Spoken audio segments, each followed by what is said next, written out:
With Gainesville being home to one of the highest-ranked public universities, it is hard to believe a gap this large exists. Alachua County Superintendent Karen Clark says there are many reasons the gap is so large. I don't think any one factor necessarily is higher than the others or is more important than the others, but what children bring to the table impacts their learning every single day. The achievement gap is a representation of Florida standardized assessment results. Subjects tested includes reading, mathematics, science, language arts, and social studies. While white students are ranking in the top 5% in the state, their black peers are in the lower third. Clark says childhood experiences can play a major role in the gap.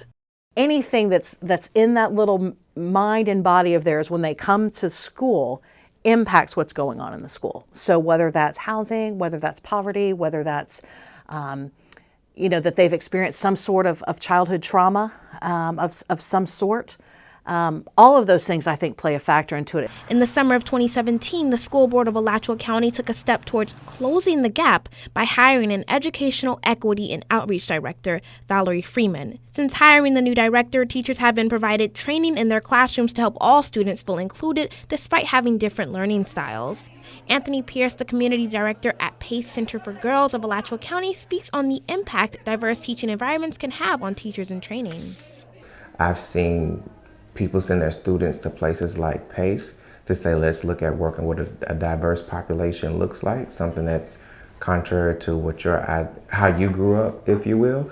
And I think by implementing the need for change and opening their minds up to here's a way that you can create a bigger impact because of that gap that's there.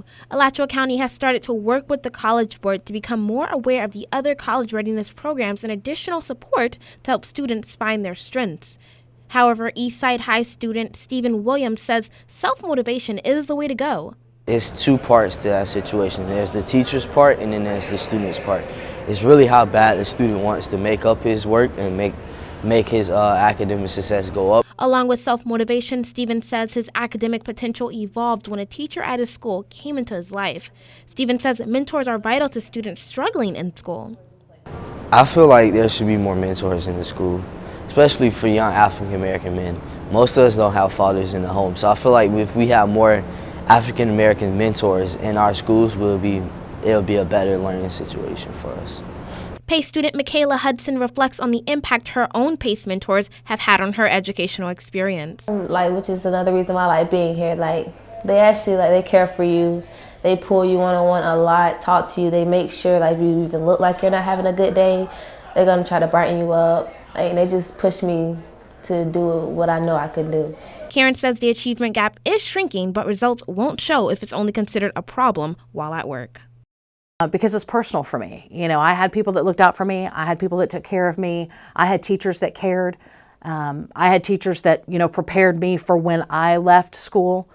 And I want to just basically continue that. WUFT, Yazmyn Presley.